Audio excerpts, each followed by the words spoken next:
I grabbed a mimosa at breakfast and took it back up to the room. Bonus. Thank you, Morgan from the past.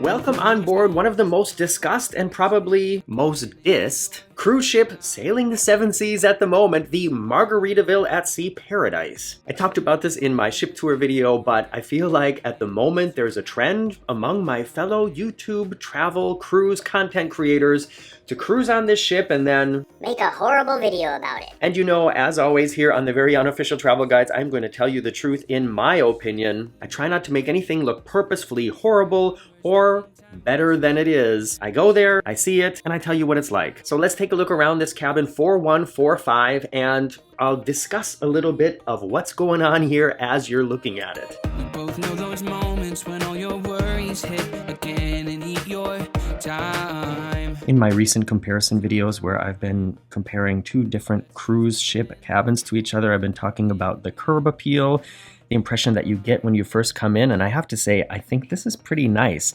It definitely gives you that island Margaritaville relaxed vibe feeling. There's artwork on the walls that will make you think of paradise, of beaches, of palm trees, and all things island, and that is the Margaritaville brand. Something I didn't notice until just getting ready to make this video is there's even parrots on the bedspread here. It's really hard to see with the camera. Can you see them? They're like, I don't know, somehow printed on the fabric. Margaritaville at Sea offers 2-night cruises leaving from West Palm Beach at the moment, and this is October 2023. It's just been announced that they bought another ship, so things may be changing sometime soon.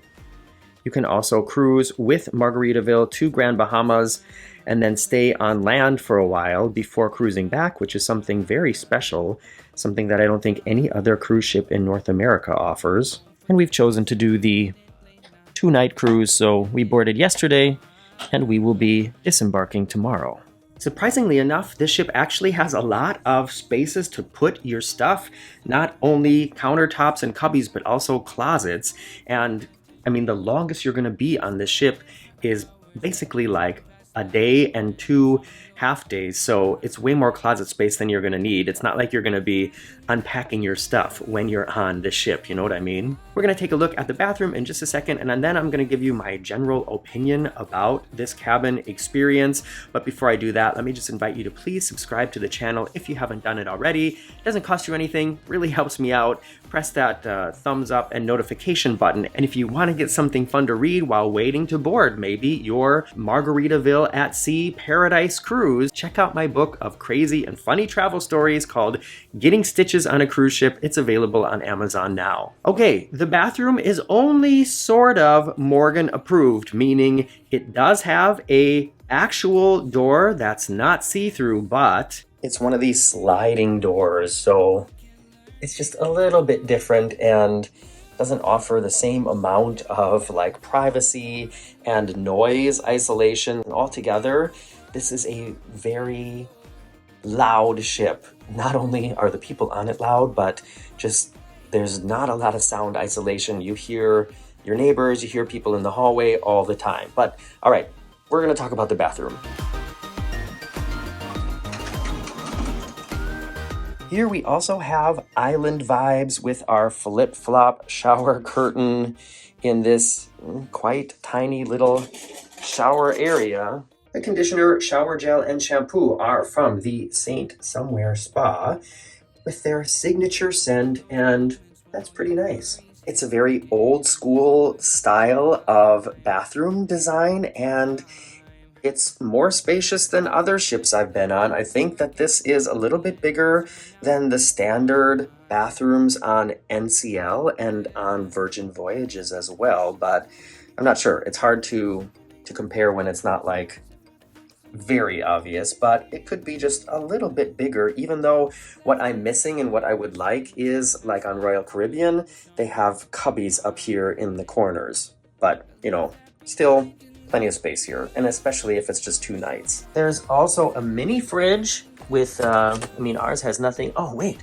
I forgot. I grabbed a mimosa at breakfast and took it back up to the room. Bonus. Thank you, Morgan from the past. Anyways, there's a little mini fridge here. I don't know if it may be different in any other cabin on board, but at least in our cabin, like I said, which is 4145, there are no charging possibilities next to the bed on either side. In fact, the only place that you can charge things is over here by this little table area.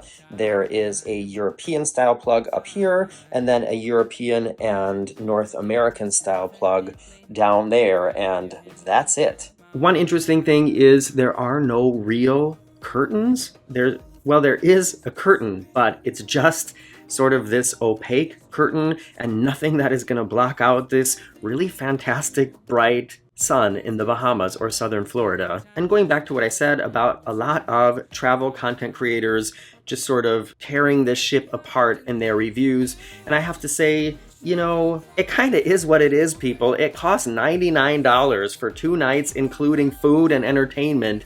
And for $99 a person, what are you expecting? To be honest, yeah, I like the vibe of this room, but if you look closely, you will definitely find things that are in need of attention. There is paint peeling. There are things that are, that, you know, could be a little bit updated. I mean, this is a very inexpensive cruise, and this cruise line is also not marketed as anything other than what it is, to be honest. And we cruised on the Cunard Queen Mary 2, which is marketed as a very upscale, sort of super fancy, luxurious old ocean liner experience. And on that ship, our balcony was also full of rust. The sofa was threadbare and there were stains all over it. So that can kind of happen everywhere, to tell you the truth, not just on Margaritaville at Sea, and surprisingly enough, also on Cunard Queen Mary 2. So if you are planning or considering cruising with Margaritaville at Sea, I would say just bring the right expectations with you.